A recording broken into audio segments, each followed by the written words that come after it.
家好，现在呢，我穿过背街啊，顺着这条小路呢，前往漾街去走一段啊，由南向北走到 Blue 那边这一段漾街的街道。昨天呢，我很早啊去了北约克，搭乘了1号线的地铁。到了最北的一个站叫 Finch， 从 Finch 开始呢，向南倒着走啊，走了2个地铁车站。在那2个地铁车站呢，沿途啊看了漾街北部的样貌。那里呢是一个新兴的城镇，有点像亚洲的城市啊，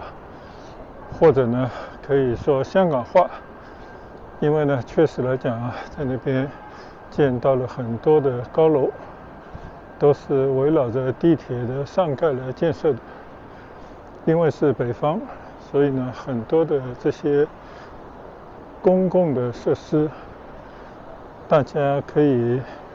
活动的空间呢都挪到了室内，甚至呢在一个地铁站的下面啊，还看到了一对中国的阿姨们在那边跳广场舞，选了一个很好的地方，有暖气啊，也没有那么多人的地方。今天呢，我再来走一走啊，这个downtown这边的漾街。这条街道呢，应该说是downtown最重要的一条商业街道，但是呢，这条街道想必也是年代已久啊，有很多地方呢已经不符合现代的需要了，所以这条街上呢也是修修补补或者重建这些工程啊都没有停息过的样子。你可以看到到处都是那种搭的脚手架，有些地段呢把旧房子拆掉，正在盖新的大楼。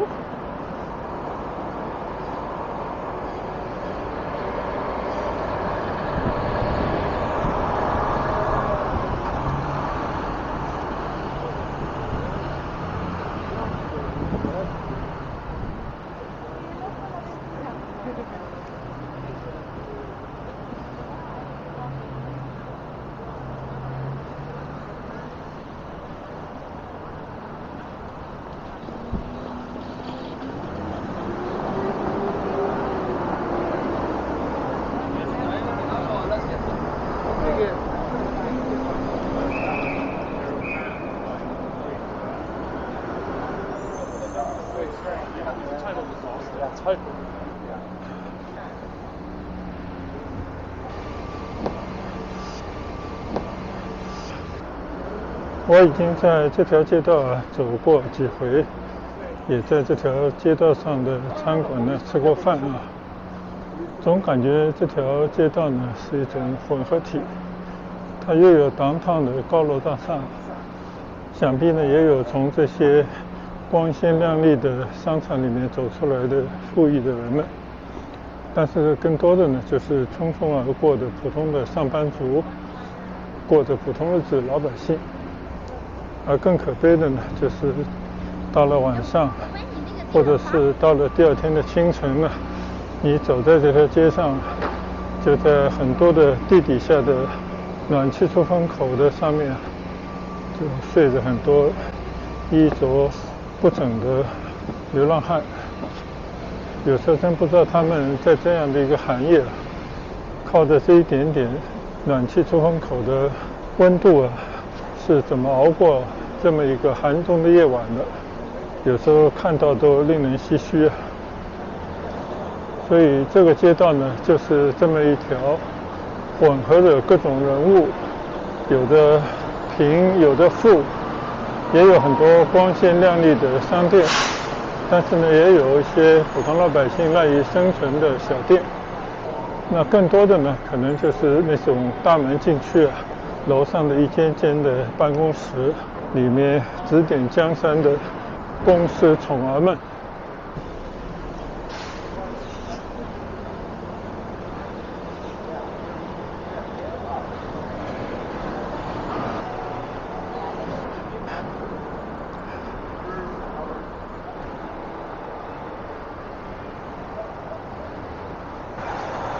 其实我从 Queen 那条街头过来啊，没走多远呢，这边就进到了他们的一个购物中心地带。你看我镜头现在对着的呢，就是 Eaton Center， 这个是多伦多最大的购物商场。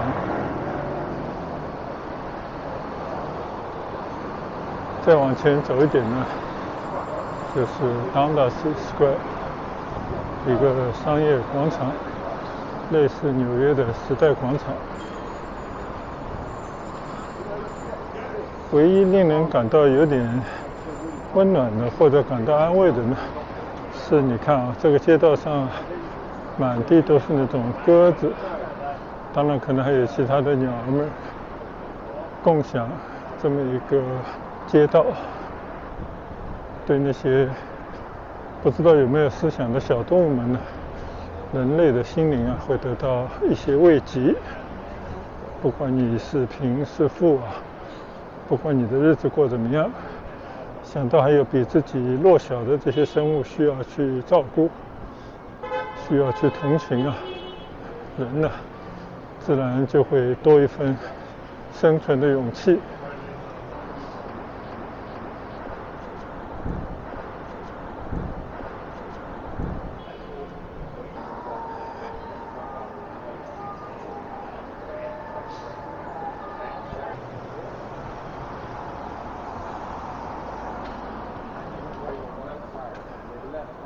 我今天呢，本来是打算啊，去多伦多的一个博物馆，据说呢是全球第5大的博物馆啊。如果要坐地铁过去的话呢，可能更快一些，大概也就几个站而已。就到博物馆的门口呢，就可以下车。但是我看了下，走路的话呢，也就半个多小时啊。那这条街呢，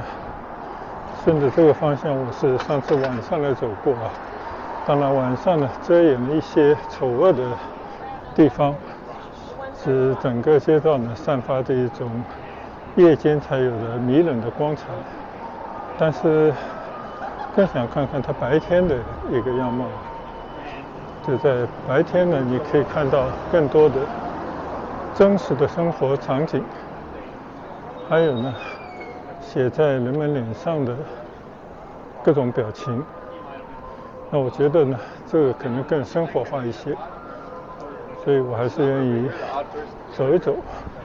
花这半个小时呢，来体验一下多伦多这条主要的街道。在11月底啊，接近12月的时候，白天的一个光景。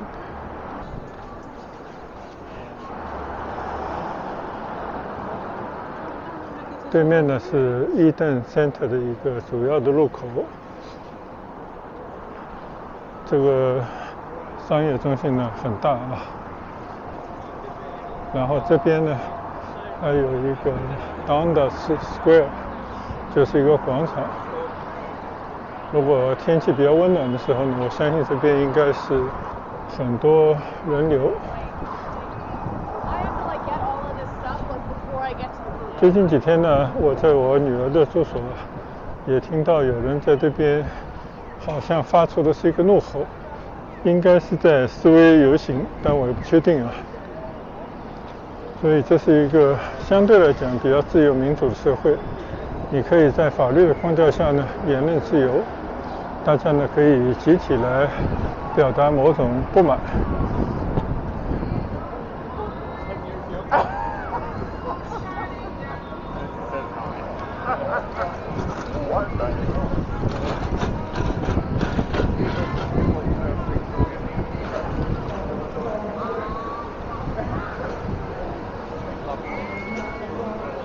我在这条街上走的时候啊，看到有很多的剧院，或者叫影院吧，但我不知道生意如何。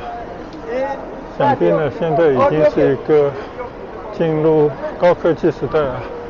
网络数据时代。很多人呢不一定会跑到街上来看电影，而更多的呢可以通过网上啊付费，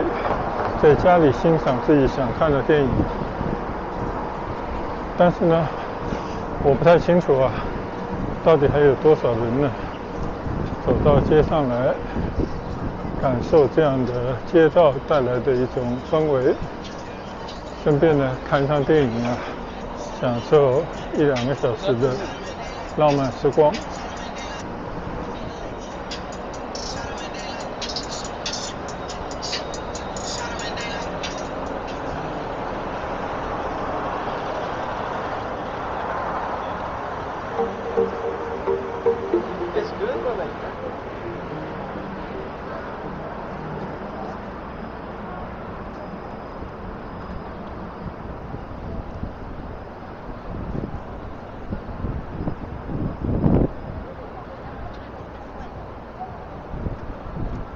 这边呢有一个风格比较独特的一个大楼，实际上呢是一个城市大学的一个学习中心，所以在寸金寸土的街道旁边呢，居然还有这样的大学存在了。其实多伦多大学呢就位于downtown，是一个不折不扣的在于市中心的一个大学，有点像纽约大学。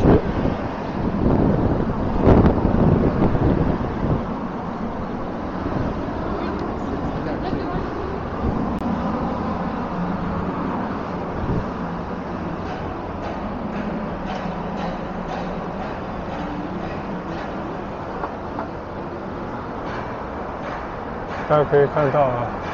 这边呢也建了一些高楼，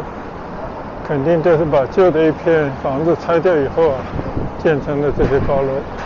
那这些高楼呢，主要还是以居住，当然有些可能是办公这样的用途。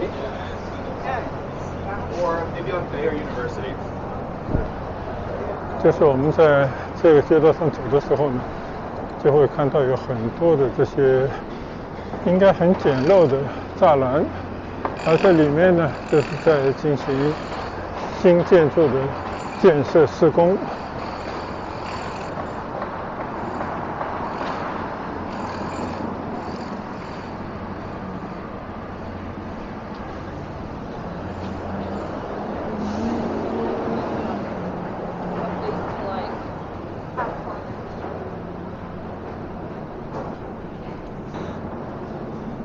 你可以看到啊，这种施工，它有时候用的一些材料，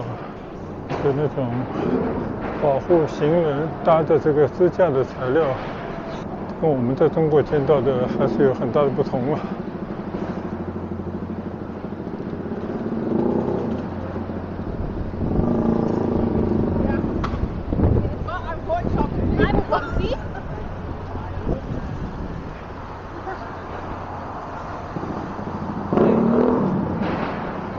就像这样，上面的就告诉你又有一栋新的大楼要拔地而起了。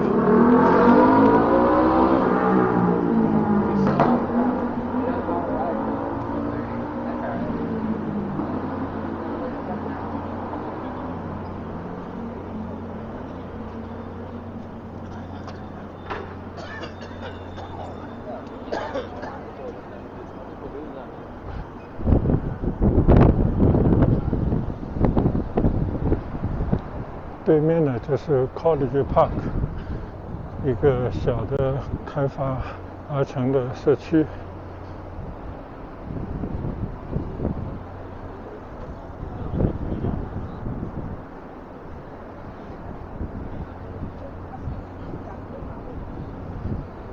这个 College Park 边上呢，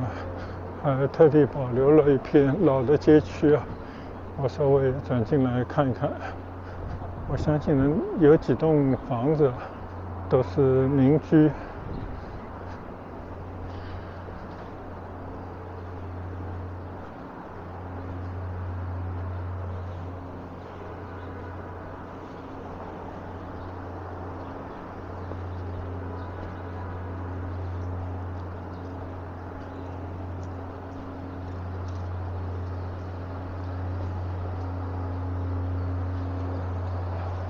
街道旁呢还留了一块小绿地啊，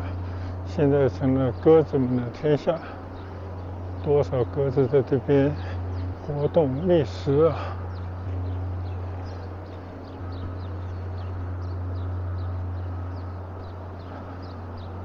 当然更少不了这些可爱的小松鼠啊，边上呢就是变成一些新的摩天大楼的这些房子了。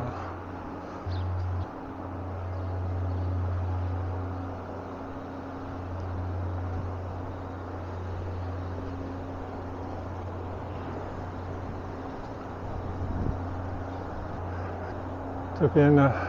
一面墙上有一幅巨幅的图画，这个风格非常的非洲，但是呢，画的也相当不错。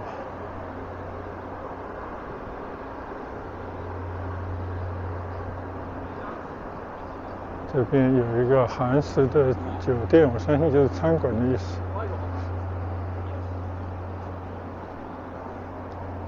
昨天我在北约克呢看到有很多的韩文的招牌啊，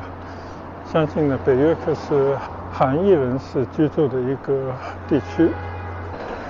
有亚洲人的这个文化呢，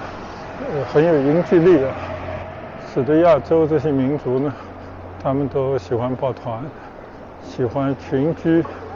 慢慢就形成自己的一个社区啊。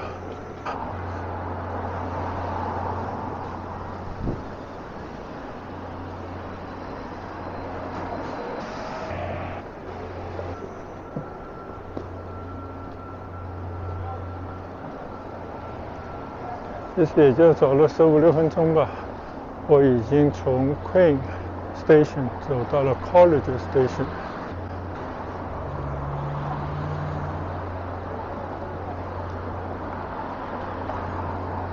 现在面对的这条街呢，就是 College Street， 一路呢就可以走到多伦多大学。但我今天呢，还得要继续顺着这条样街向北走。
像这个沿街的马路啊，还是延续着多伦多旧城改造的一贯的风格。就它会把最靠前的这些低矮的房子呢保留下来，一个呢是保留一段历史啊，同时呢也显得这个城市有文化的沉淀。但是呢，在这个后面呢，就是拔地而起的这些高楼。这里呢，因为离多伦大学相对比较近，所以这边的 condo 公寓啊，就非常受到学生们的青睐。当然了，越是方便，越是新的这些建筑物，这些房子的租金呢都不菲。所以呢，有时候真的需要靠拼家长啊，拼爹拼妈。这也使得呢这边的学生们也是物以类聚啊，人以群分，就不同的经济层次的人呢，往往就混在一块儿。Yeah, you're in fucking Christ then. I took my kids there, bro.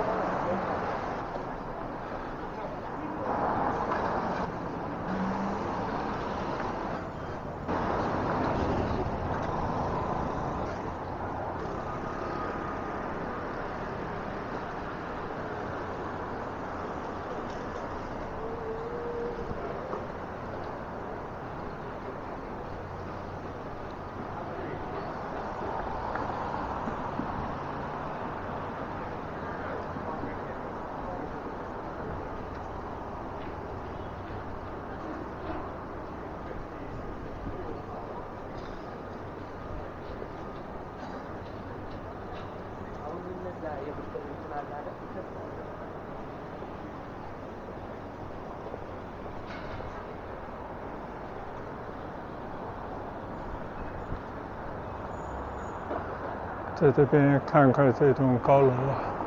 样子都建得相当不错，阳台也很大。但现在呢，这个房价和租金啊，就不是跟它当年建的时候可比了。现在呢，这些普通的公寓啊，都变成了豪宅，因为确实价格都很高了。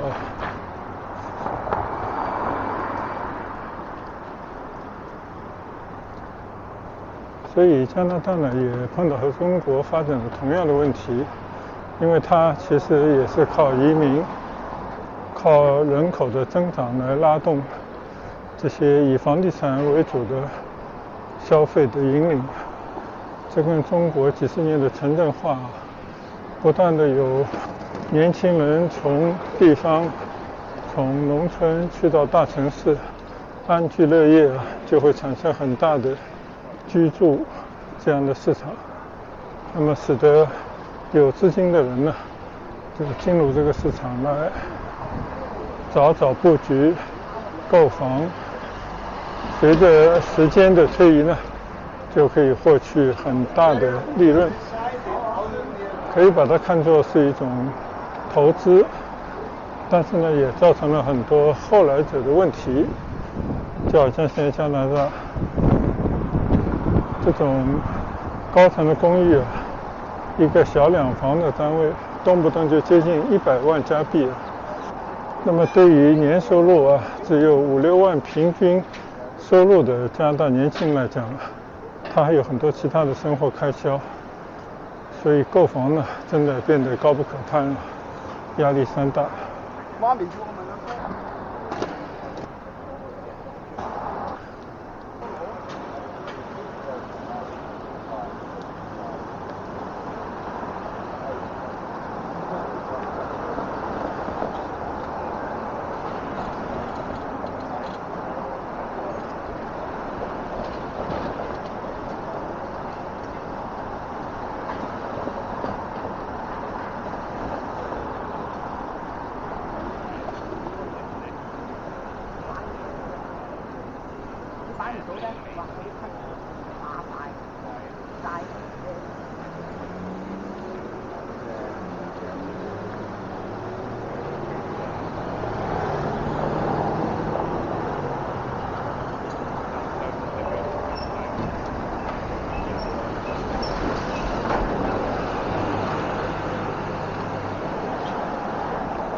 我们站在这边看一看啊，还是有很多的沿街的这种房子被保留了下来，各式各样的店啊，店上招牌可以看得出不同文字啊，特别是中文店也越来越多了。这也是得益于呢加拿大实行了一个宽松的移民的政策，使得世界各地的不同人种、不同国籍、讲着不同语言的人呢，都可以来到这边开始新的生活。而在这么一个过程当中，渐渐就形成了一个相互包容的一个多元文化。这个呢就被加拿大现在誉为一个新的国际竞争力也是引以为自豪的一种文化元素。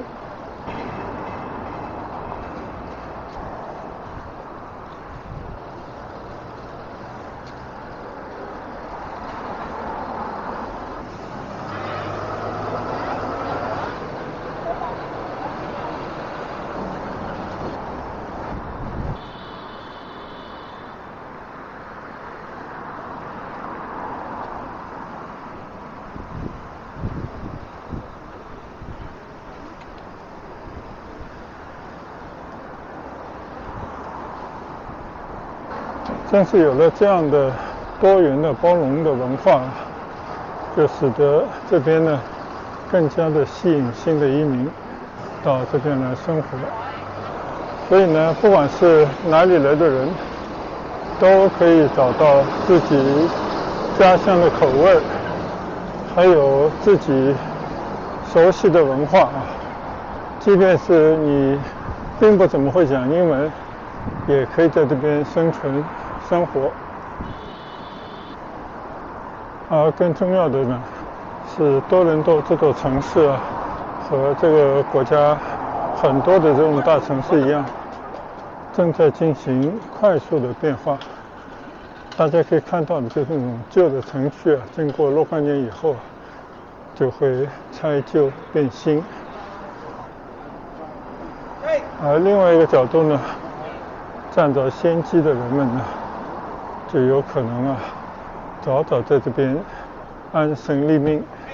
即便是自己这一代啊，还是要承受新移民的很多的困惑和困难。但是对于他们的下一代来讲呢，绝对这个是不错的，能够生活，甚至可以向上迈进的一个社会。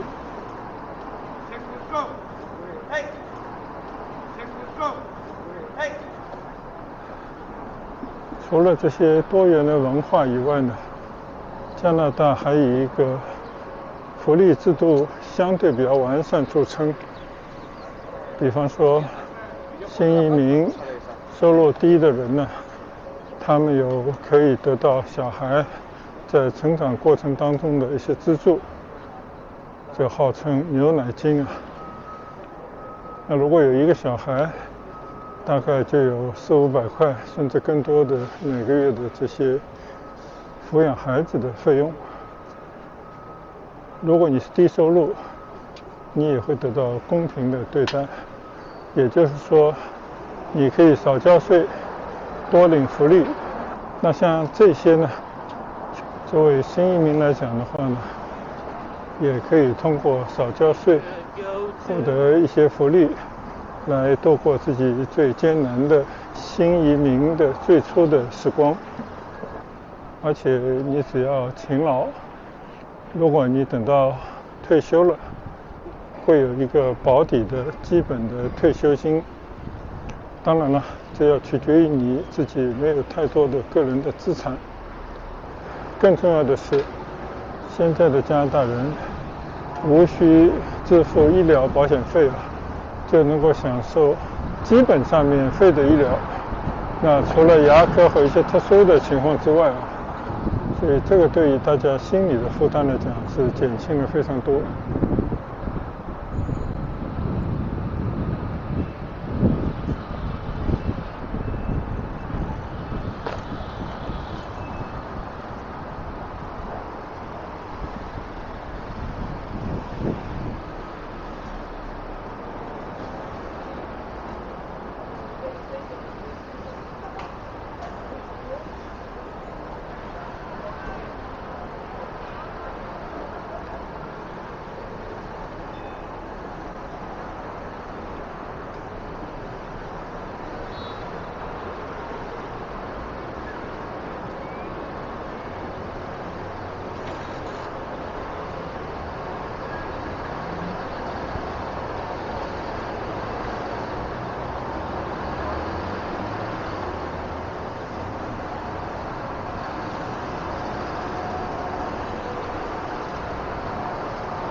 不知不觉当中呢，我又走过了2个地铁站啊，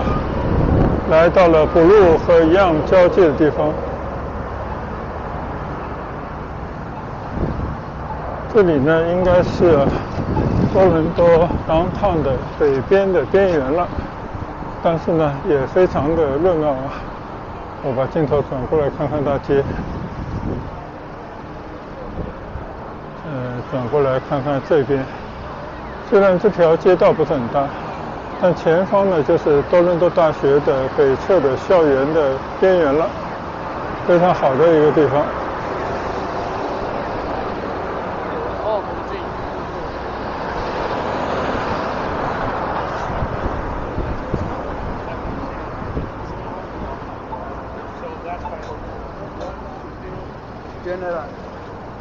好，我继续沿着样街再走一小段。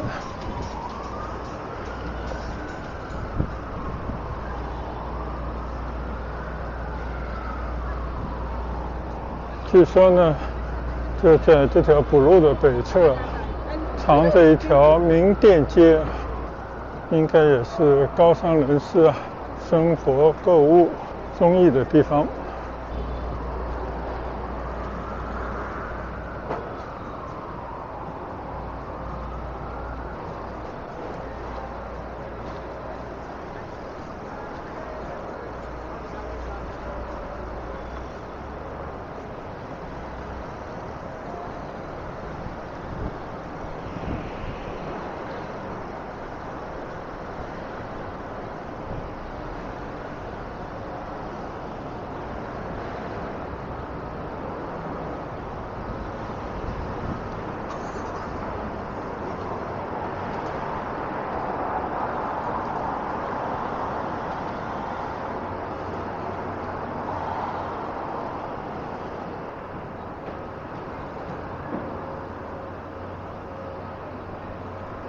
如果没弄错的话呢，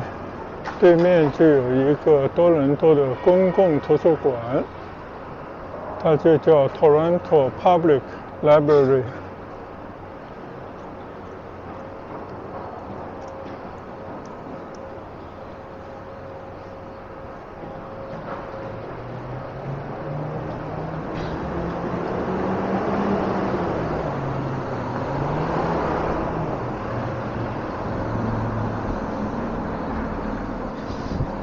这个图书馆呢，这个建筑物啊，庞然大物，在这条金贵的、热闹的商业街区呢，显得非常的突兀，所以我决定走过去打卡。好，我现在走过街区啊，看看能不能到图书馆里面稍稍的去走一下。就刚刚讲到加拿大的一些福利，这些都是用钱来衡量的，而隐形的那些福利或者说资源呢，那就更多了。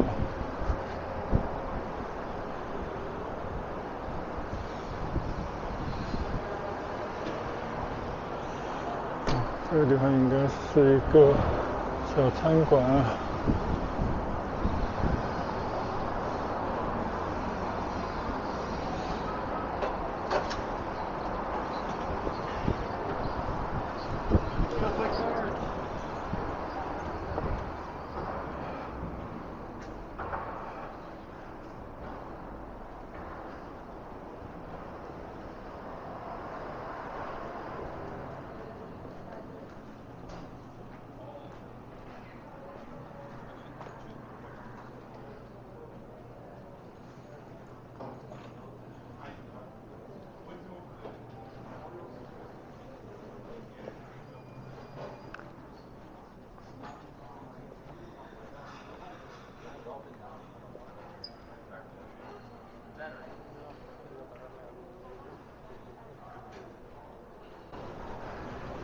这里这个大厅呢，大家在这边学习啊，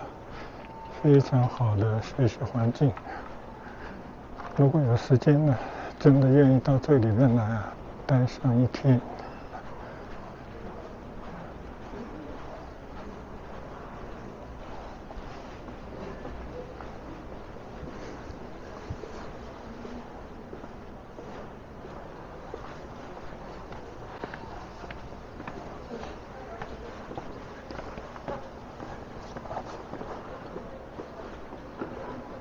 你看啊，好多层的。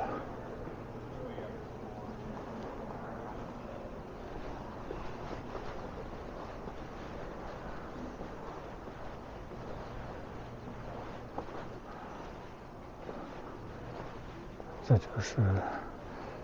图书馆的书架。当然，可能要花点时间才可以搞得明白啊，就这个书到底都放在什么地方。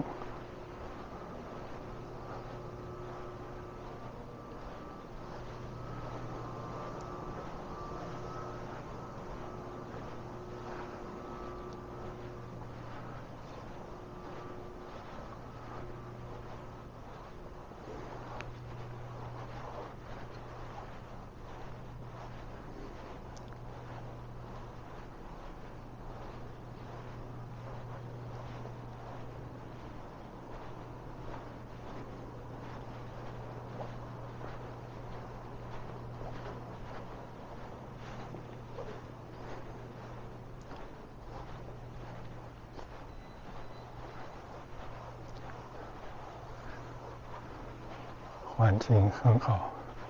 桌子、椅子很多，这也为什么我女儿她愿意在图书馆学习啊，有时候学得很晚。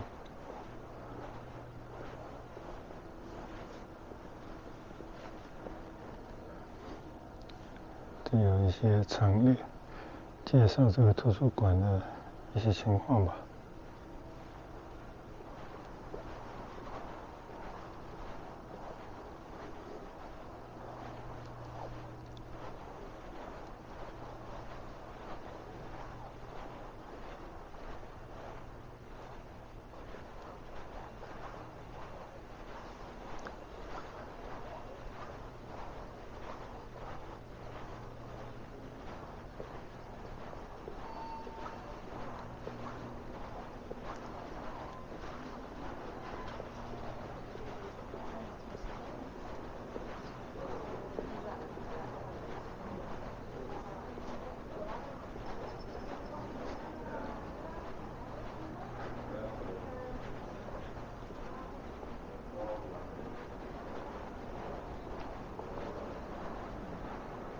一共有5层啊，最上面的就是美术、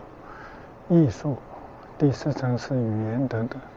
第3层是生意啊、科学技术等等啊，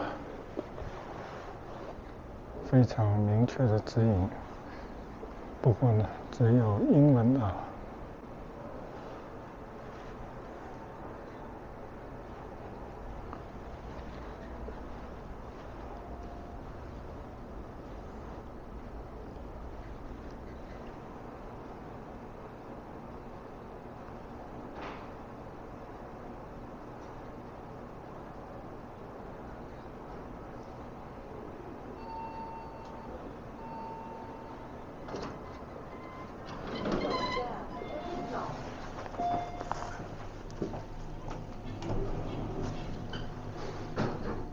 那个观光电梯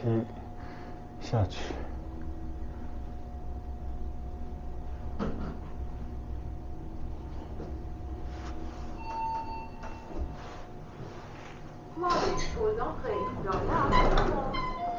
哇，这个下面还有呢，走错了。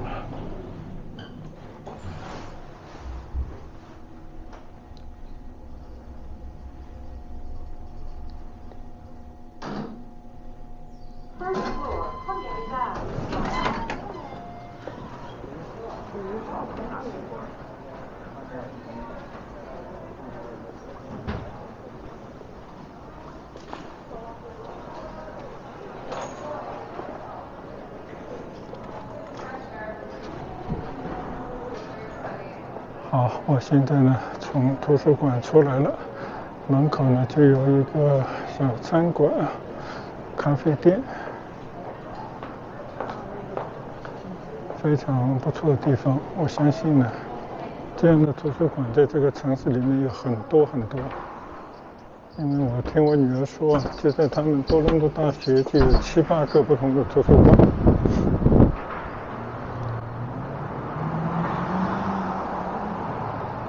现在呢，我又重新回到了这条样街上。左侧这条马路呢，就是 Yorkville， 就是我今天啊，就是慕名而来的，据说是一条名店街啊。但到底怎么样呢？我们去看一看。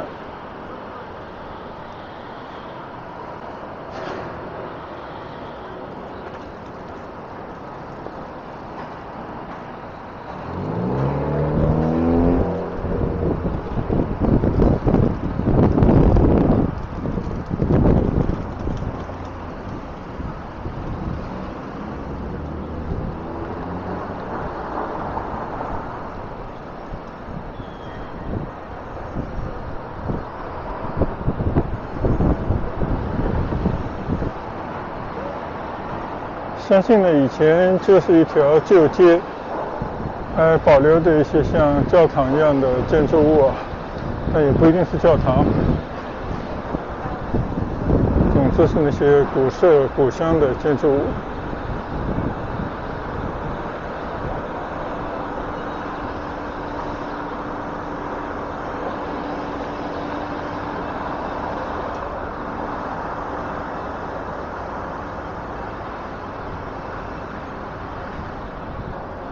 但是这条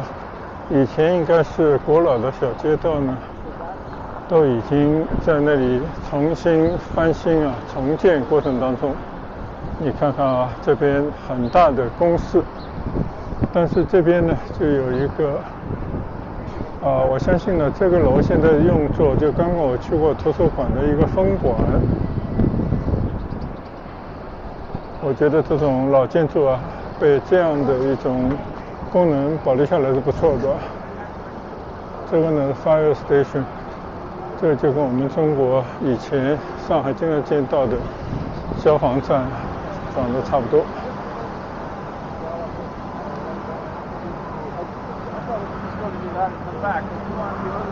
我走的这个铁网一样的盖子上面呢，下面就是暖气的出风口啊，就是到了晚上啊，就有很多流浪汉睡在这个上面的地方。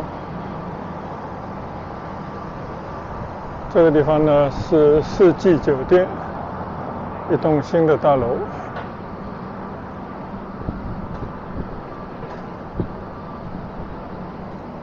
所以加拿大呢，我相信西方的所有的国家这个体系都是一样的。你可以甘于做一个平庸而快乐的人，低消费，但是你可以享受大家共有的那种资源，像图书馆、像公园、山川、河流、海边等等。但是呢，你也可以更上一层楼，就是把目标定在这种地方作为你的一个生活场所，并且呢保持住，甚至呢积极的上进，就越住越高级。大概就是这两种情况。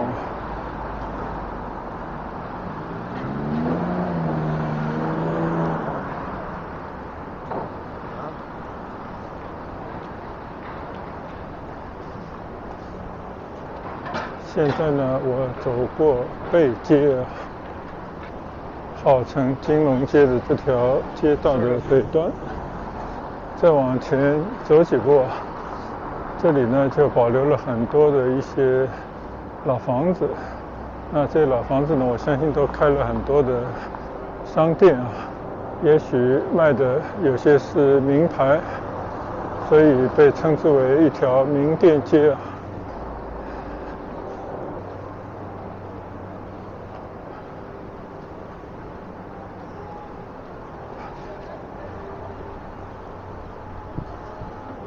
我记得以前在洛杉矶啊，就是在 Hollywood 那个地方，就有这么一条街道啊，都是卖各种名牌商品的地方，就有一点点像吧。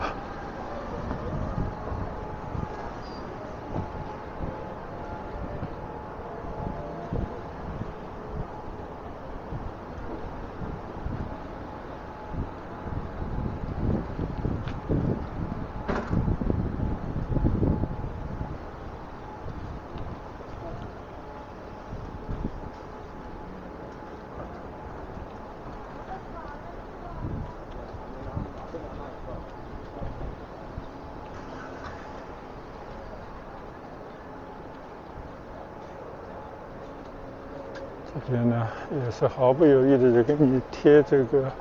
罚单啊，就是这里停车全部都是要花钱的，如果你忘了或者是图个侥幸啊，停个几分钟，没准那个纠察人员就来给你贴罚单了，所以这一点呢是一点都不含糊。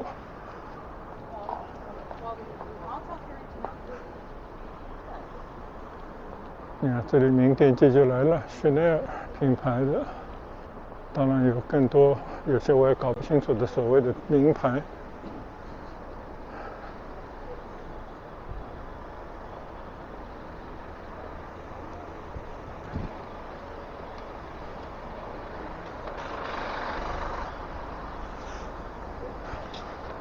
其实现在的上海的市中心啊，有很多地方，比方说刚刚开园没多久的，在南京西路上面的张园啊，就是茂名北路和南京西路交界地方的一个以前的一片街区，现在呢也把它变成了一条商业街啊，其实也是想把它搞成这些名店街吧。还有很多这样的地方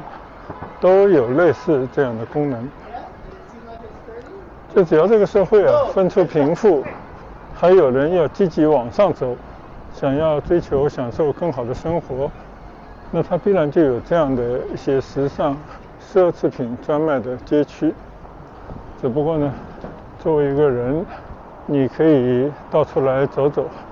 最后呢你根据自己的实际情况和自己的追求，最后比较理智的去选择一种符合自己实际负担得起的生活啊。我觉得其实就是要有这种选择的自由就好，因为呢其实没有哪一种生活是属于最好的，只有最适合自己的就是好的。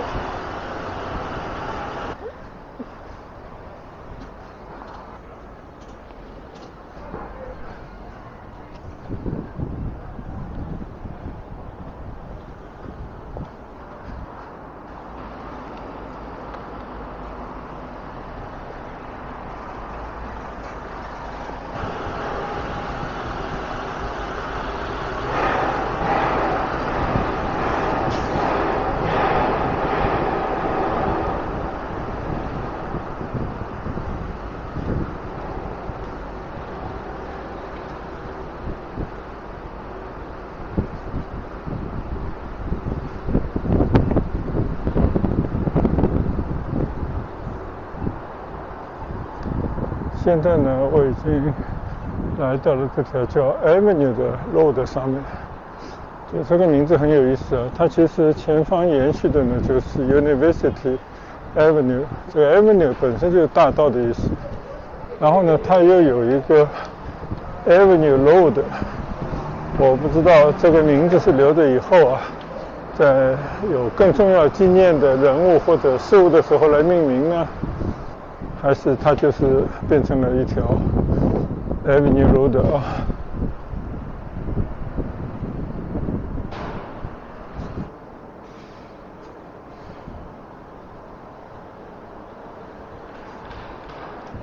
感觉我走到人家一个什么设施里面来了，不知道是个公寓还是一个酒店。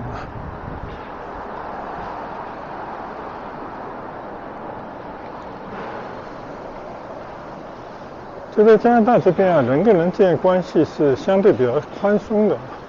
即便是你走错了地方，也不会有人来在意，更没有人来拦住你啊，非要来盘问一顿之类的。好，现在呢，我往回走啊，我似乎已经看到了就在对面的多伦多的博物馆，我要看看今天开不开门，能不能去让我参观一下号称全球第5大博物馆的地方。我不知道是哪5号啊，但最起码呢，我已经去过了伦敦的大英博物馆，也去过了纽约的大都会博物馆。看看今天有没有运气啊，可以来到又一个大的博物馆里头来参观一下。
现在呢，我站在这条 Avenue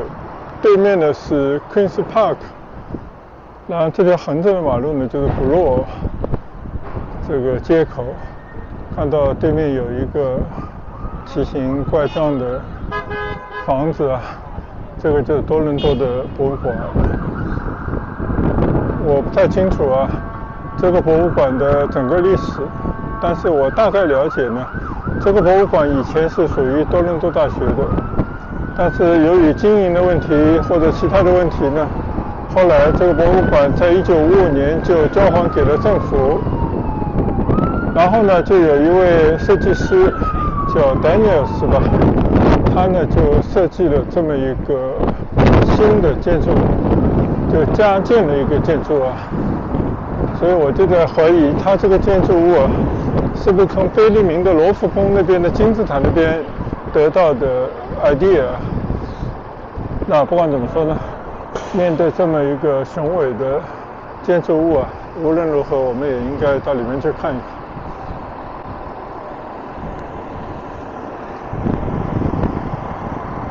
我现在呢在 Blue 和 Queen's Park 还有这条 Avenue 的交界处啊，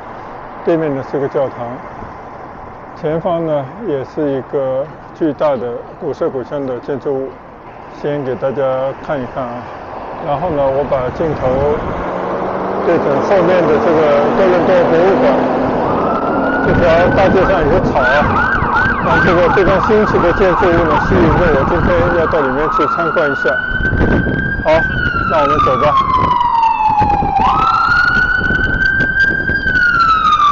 在加拿大的街上听到的最多的就是尖锐的，不知道是消防车还是救命车啊，甚至有时候是警车的声音，因为我也不是很会区分。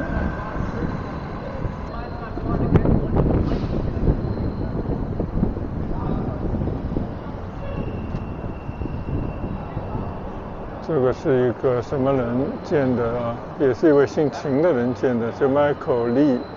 秦建的一个 Crystal 这么一个标志，现在我们到里面去看一看吧。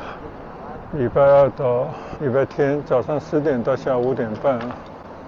到里面可以去参观。好，这一段从 Downtown 啊到约克维尔，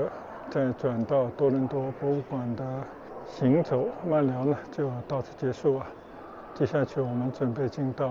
多伦多博物馆里面去参观了，我们下一段再见，拜拜。